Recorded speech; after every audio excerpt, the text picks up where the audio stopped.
I knew something was off the moment I stepped into the boardroom. The air was too still, the tension too thick. Catherine Langford sat at the head of the table, like a queen preparing for execution. Only this time, the traitor was me. Her voice, crisp and theatrical, sliced through the silence before I even took my seat. "This is a real company, Elaine, not a science fair project," she said, her fingers perfectly spread across the polished oak. "We need someone who understands the market, someone who doesn't just tinker." I sat down slowly, ignoring the chill that ran down my spine. 6 years of work, of sweat, isolation, and innovation were being reduced to the word tinker. I glanced at Ethan, my husband, sitting 3 seats away in his usual muted suit. He didn't meet my eyes, and that told me everything. "We've brought in Lena Armstrong to take over the R&D division," Catherine continued, her tone so polished it sounded like pity. "Effective immediately." Lena gave a modest little smile from the far end of the table. 3 months at the company, a shiny MBA from Wharton, and she already looked like she owned the place. I couldn't even summon the strength to be angry at her. Not yet. "My name is Dr. Elaine Rivers. I'm 32 years old, and I helped build Langford Dynamics from a one-room lab above a coffee shop into one of the most promising biomedical startups in the Pacific Northwest."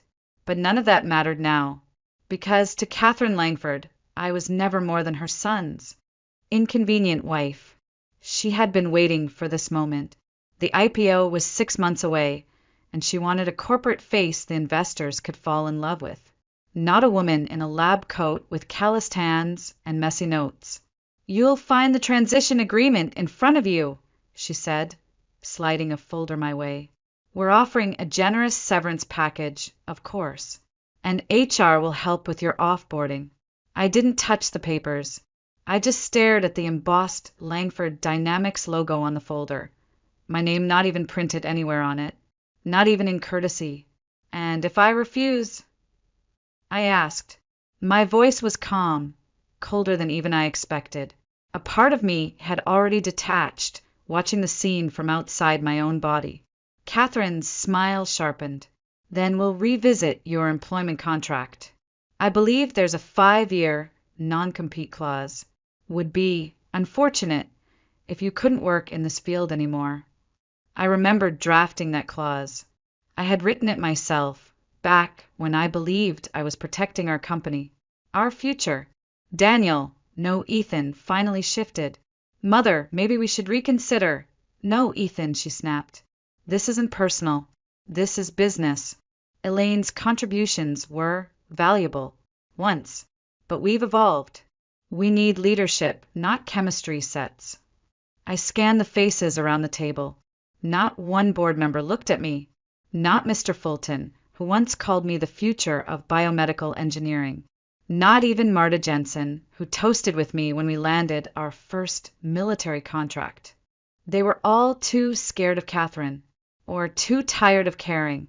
But what they didn't know, what Catherine had forgotten in her blind ambition, was that the patents, the algorithms, the neural interface protocols, none of it belonged to Langford Dynamics. They belonged to me. I stood up, the transition folder still untouched. "I'll need to review this with my lawyer," I said, folding my hands neatly behind my back. "I assume that's acceptable." Catherine waved her hand as if I were a fly at her garden brunch. "Take all the time you need, but I expect your office cleared by end of day. Lena needs to hit the ground running." Lena's voice followed me out, syrupy sweet. "Don't worry, Elaine. I'll take good care of your projects." I didn't reply. Let them think I was leaving quietly. Let them believe they'd won. They had no idea who they just cut loose. By the time I reached my office, the vultures had already circled. For cardboard boxes were stacked neatly by the door, labeled in black marker with my name, as if someone had taken care to ensure I wouldn't mistake this for anything but an eviction. The blinds were half closed. The space felt smaller than usual, colder. I paused just long enough to take it in. 6 years. I had spent 6 years in this room. eating takeout over spreadsheets, collapsing on that gray couch after 36-hour prototype cycles, writing the future with bare hands and borrowed time. And now, boxed up like last season's inventory, I stepped inside. On my desk was an envelope. Another one, this time from HR. I didn't need to open it. I already knew the words. Please ensure all company materials remain on site. Personal belongings will be mailed to your forwarding address, pending clearance. The corporate way of saying, you're no longer welcome here. The door creaked behind me. It was Ethan.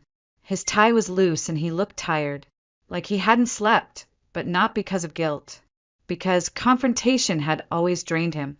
Elaine, he said softly, a nickname I hadn't heard from him in months. I didn't answer. I was busy sliding my research journals into a box. My hands were steady. My chest wasn't. I tried to stop her, he said. You know how she gets. I turned slowly. Do I? He flinched just a little. She thinks the investors won't respond well to a non-traditional executive. With the IPO, she's worried about optics. Optics, I repeated. Right.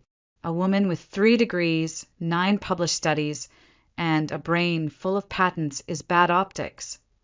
It's not like that. It's exactly like that. I let the words fall flat, and you let it happen. His mouth opened, then closed again.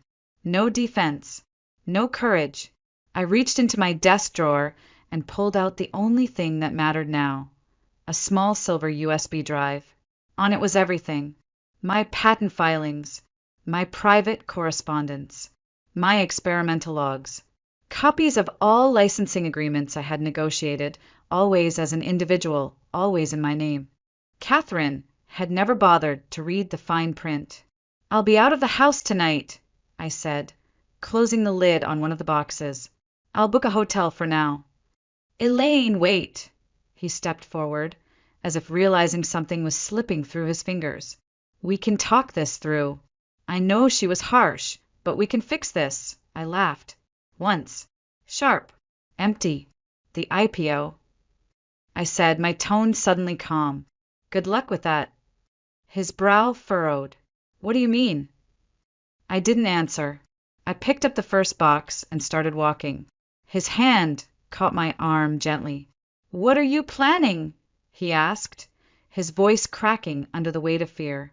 I turned, met his eyes, and said the one thing I knew Catherine would understand perfectly. It's just business. Nothing personal.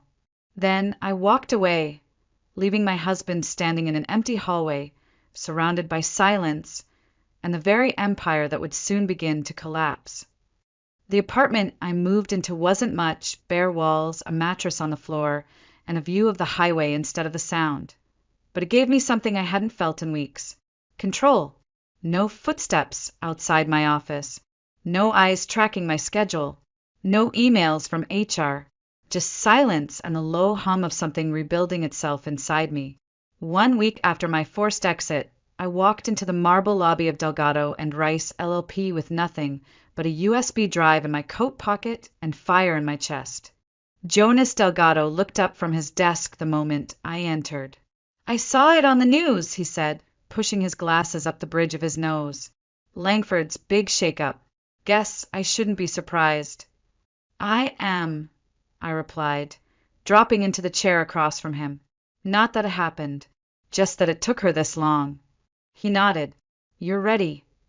I took the USB out and placed it on the glass between us. Everything we prepared. Everything I kept. It's time. He opened the files, scanning quickly. It didn't take long. Jonas had helped me structure every agreement from the beginning. When I first joined Langford Dynamics, fresh out of my postdoc program, I insisted on one thing: retention of individual patent ownership. Catherine had scoffed, but she let it slide, probably thinking it was just a naive little boundary I'd forget about later. But I never forgot.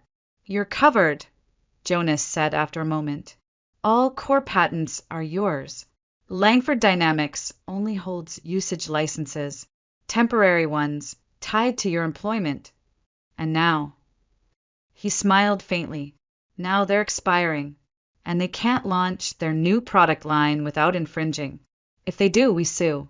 If they stall, they miss their IPO window. I sat back. So we wait. We wait, Jonas confirmed. Let them move forward. Let them invest, build hype, get the media rolling. And then we show them who actually owns this company's future. The idea wasn't revenge. Not really. I wasn't here to burn Catherine's name to the ground or humiliate Ethan in front of the board. I just wanted the truth to be louder than the lies. I wanted a moment of silence, and then the sound of everything falling into place. For the next 3 weeks, I worked like a woman possessed. By day, I met with legal teams and investors, mapping out every route I could take once the dominoes fell. By night, I combed through every file I'd ever touched at Langford, highlighting what was mine, what was shared, what they had no right to touch. Meanwhile, Langford Dynamics moved quickly. Catherine released a statement about a new era of innovation. She used words like streamlining, vision, and corporate alignment. She praised Lena Armstrong's business-first leadership and fresh perspective. My name wasn't mentioned. Not once. But that was fine. They wanted the story to be about Catherine Langford saving the company. They were going to get a very different headline soon. Jonas and I watched them dig themselves deeper. Press releases, teaser videos, investor roadshows. The more they committed to the launch, the better for us. Every dollar they spent made the fall harder. Still, some nights when I couldn't sleep, I wondered if I was being petty. If this was just a grudge in disguise. But then I'd think of Ethan's eyes that day in the hallway, how hollow they looked. And of Catherine's voice, polished and poisonous, as she smiled across that boardroom table. And I'd remember, they didn't just push me out. They tried to erase me. I wasn't going to let that happen. 3 months later, the headlines were everywhere. Langford Dynamics to announce revolutionary biomedical launch. IPO surge expected as company prepares new neural interface tech. CEO Catherine Langford to lead historic presentation in Seattle. I watched the press unfold from a leather armchair in Jonas Delgado's office. We had coffee. We had screens. We had time. Downstairs at Langford HQ, investors were gathering. Cameras were rolling.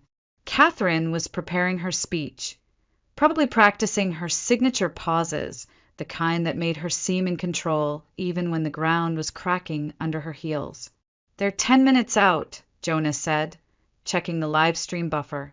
You ready? I nodded, reaching into my bag. The email was drafted and waiting.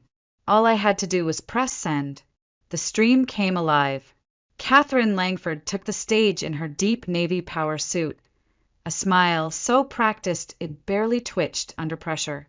Lena stood to her left, her posture immaculate, her smile a little too wide. On the screen behind them, my work, the very heart of it, flashed in sleek animations and bold language. Adaptive neural biolink, they called it. Years in the making. Yes, I thought my years. Catherine began her speech.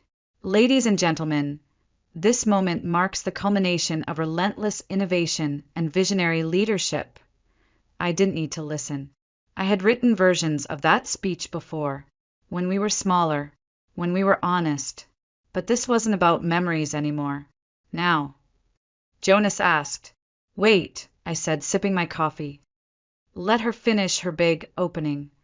A few minutes in, a reporter from the front row stood up. I recognized her immediately, Maya Trent, investigative journalist from Bloomberg Tech, the kind of woman who never asked permission and never softened question. Ms. Langford, Maya said, clearly, the technologies presented today appear nearly identical to a series of patents registered to Dr. Elaine Rivers. Can you speak to the licensing arrangements your company has in place? Catherine's eyes flickered, just for a second. Then the media training kicked in. All intellectual property presented today is legally licensed and documented, she said smoothly. Langford Dynamics holds full rights to our entire product portfolio. I met Jonas's eyes. Now, I said. He turned his laptop toward me. I pressed send. The email went out instantly to every major tech outlet, every investor on Langford's IPO list, and every legal contact Jonas and I had prepared. Subject: Patent Use Suspension Notice, Dr. Elaine Rivers' body. As of today, I am revoking Langford Dynamics license to use my patented neural interface technology. Any continued use constitutes infringement and will be pursued legally. Phones began buzzing in the press room. Catherine kept talking, unaware at first. But then the murmurs grew louder. Eyes dropped to screens. A few investors began whispering, then standing up. Maya Trent raised her hand again. Ms. Langford, we've just received a statement from Dr. Rivers. It says your rights to use her patents have expired. Can you confirm or deny this? For the first time in years, Catherine Langford went speechless. Lena's face paled. The live feed stuttered for a moment as camera operators zoomed in on the confusion unraveling on stage. Catherine fumbled through her cue cards. This is a miscommunication. We'll be reviewing the legal claims internally. But it was too late. Investors were walking out, phones glued to their ears. Stocks began slipping. First 2%, then 5%, then double digits in a matter of minutes. Behind Catherine, the glossy images of my research were still spinning across the screen like digital ghosts, reminding them all of the woman they tried to erase. I closed the laptop gently. Perfect timing, Jonas murmured. That just sank their IPO. I leaned back in my chair, every nerve buzzing not with adrenaline, but with clarity. They started this, I said quietly. Now I finish it. My phone rang less than 30 minutes after the presentation collapsed. Catherine Langford. Right on cue. Jonas looked over from the kitchen counter, where he was making tea like this was just another Tuesday evening. Take it, he said, a knowing smile tugging at his mouth. But remember, every word matters now. I let it ring twice more, then picked up. Hello, Catherine. Her voice came in tight, controlled, like a piano wire drawn too taut. What do you think you're doing? I sat down by the window, watching the Seattle skyline flicker in the dark. Protecting my intellectual property, I said evenly. Isn't that what you taught me? Always protect your assets. Your assets, she hissed. Everything you developed was for Langford Dynamics. You don't have the right. I have every right, I interrupted, letting the chill in my tone spread. You never bothered to read the fine print, Catherine. You were too busy positioning Lena for photo ops. There was a pause, a heavy, dangerous silence. What do you want? She finally asked, voice lower, less steel, more desperation. I looked over at the stack of documents Jonas had printed earlier, the licensing terms, the paper trail, the proof that every innovation tied to their IPO was still legally mine. I want what I've earned, I said, and we'll discuss the details with our lawyers. I suggest you prepare thoroughly this time. This isn't over, Elaine. No, I agreed. It's just beginning. I ended the call without waiting for her reply. Jonas raised his mug in salute. But the evening wasn't done yet. Not 10 minutes later, my phone buzzed again. Ethan. I considered ignoring it, then answered. He didn't waste time. You planned this, he said, voice hoarse. From the beginning. No, I said simply. I planned at the moment your mother decided my work didn't matter. When she tried to hand my life's work to someone else like it was hers to give. He was quiet. I pressed on. Do you know what hurt the most, Ethan? Not her. You. You were supposed to stand beside me. You were supposed to know better. I didn't think she'd actually. No, I cut him off. You didn't think I'd fight back. He exhaled shakily. The board is in meltdown. Investors are pulling out. Our stock dropped 15%. 23, I corrected. I've been watching. You're destroying everything we built. I shook my head slowly. You still don't get it. I'm not destroying anything. I'm just taking back what's mine. What do you want, Elaine? Name your price. I laughed then, a soft, sharp sound that held no humor. That's the problem. You think this is about money. Then what is it about?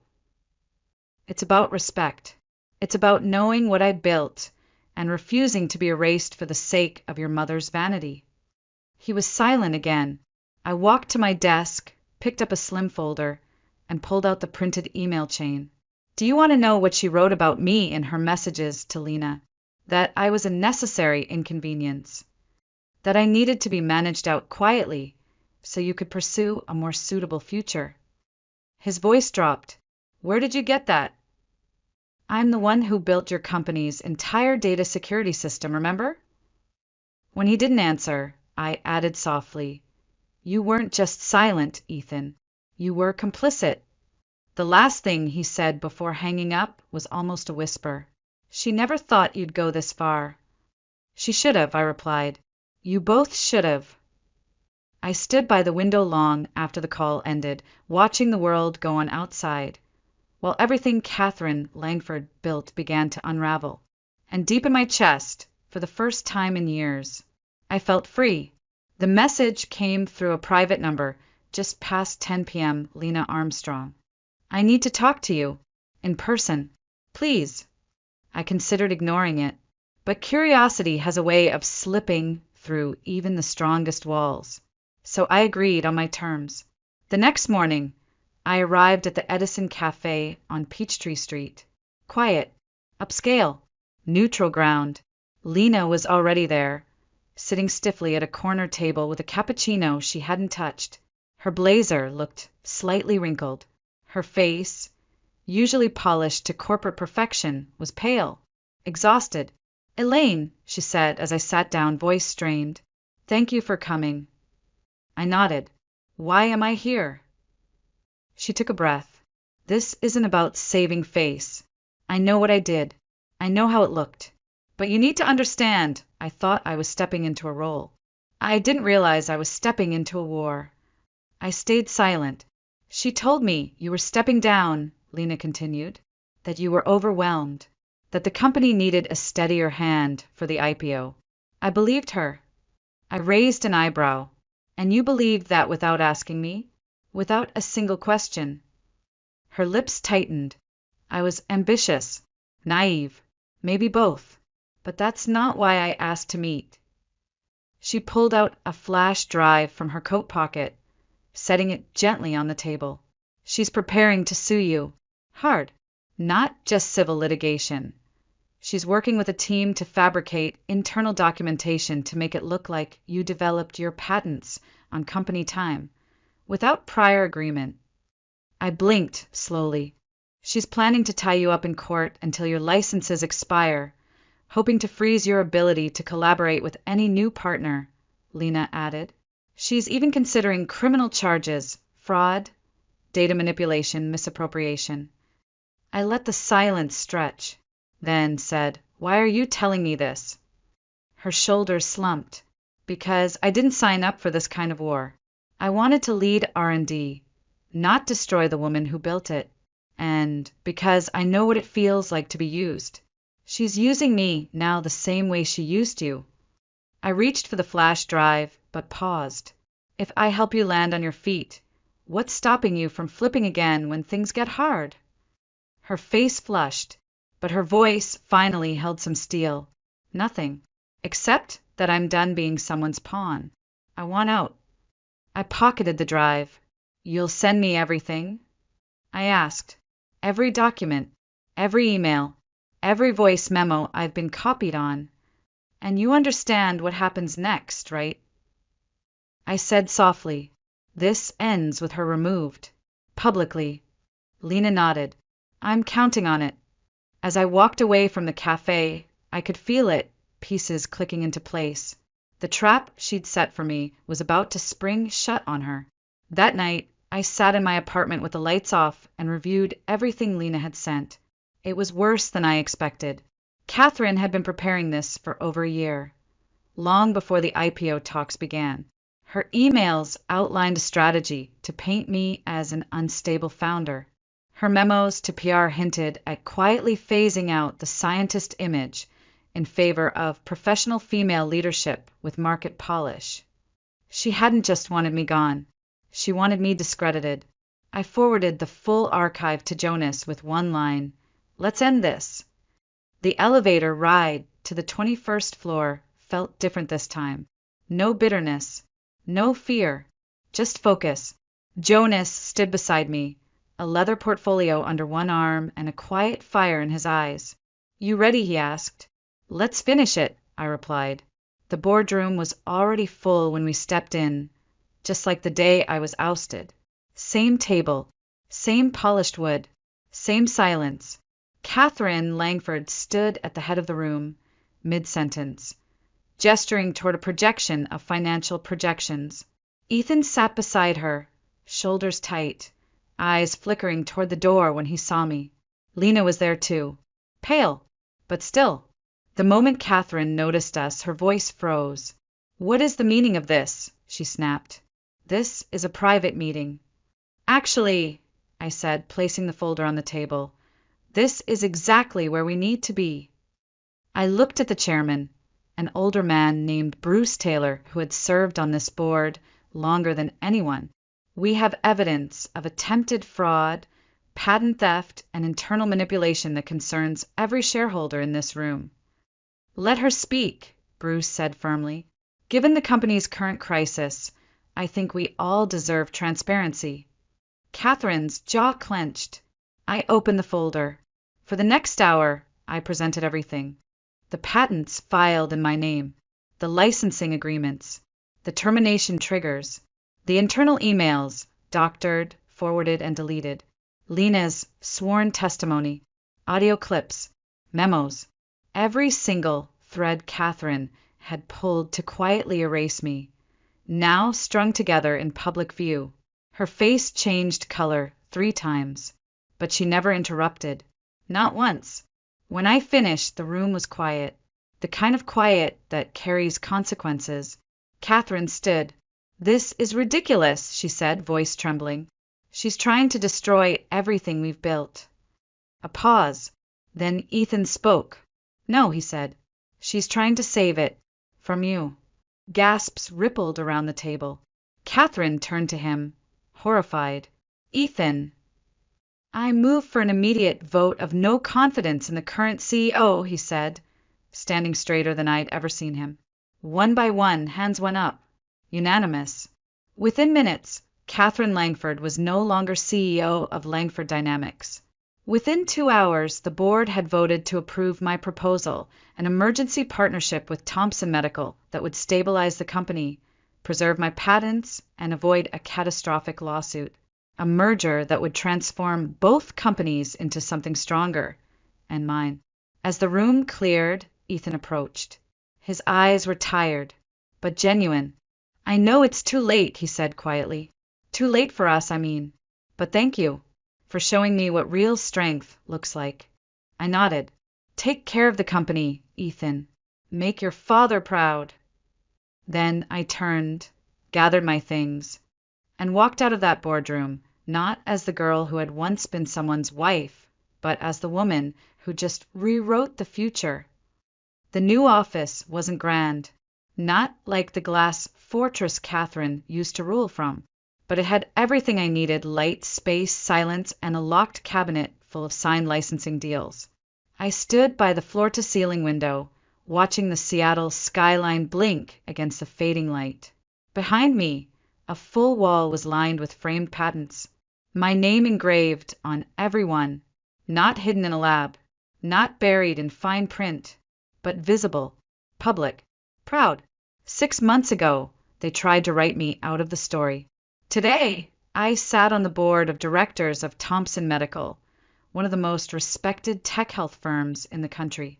We had just finalized the merger with Langford Dynamics under new leadership. My leadership.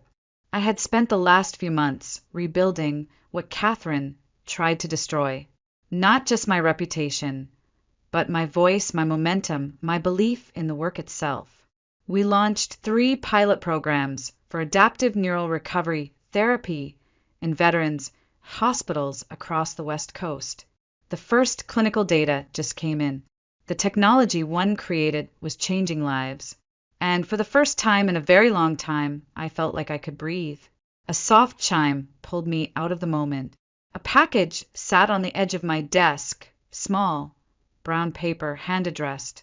No return label, but I knew that handwriting anywhere. Inside was a familiar object. A tiny robot figurine with uneven arms and a lopsided smile, the very first prototype I ever built, back in grad school. The one I kept on my desk every day, until the day they boxed me up. Tucked beside it was a note in Ethan's handwriting. This belonged with its creator. Thank you for teaching me what real business looks like. I didn't cry. I just smiled, then placed the robot next to my monitor, like a quiet guardian of everything I'd fought for, everything I'd reclaimed. They called me a hobbyist, a woman with too much brain and too little polish, an inconvenience, a liability, a temporary player in someone else's empire. But they forgot the most important rule in business. Never underestimate a woman with nothing left to lose and everything to prove.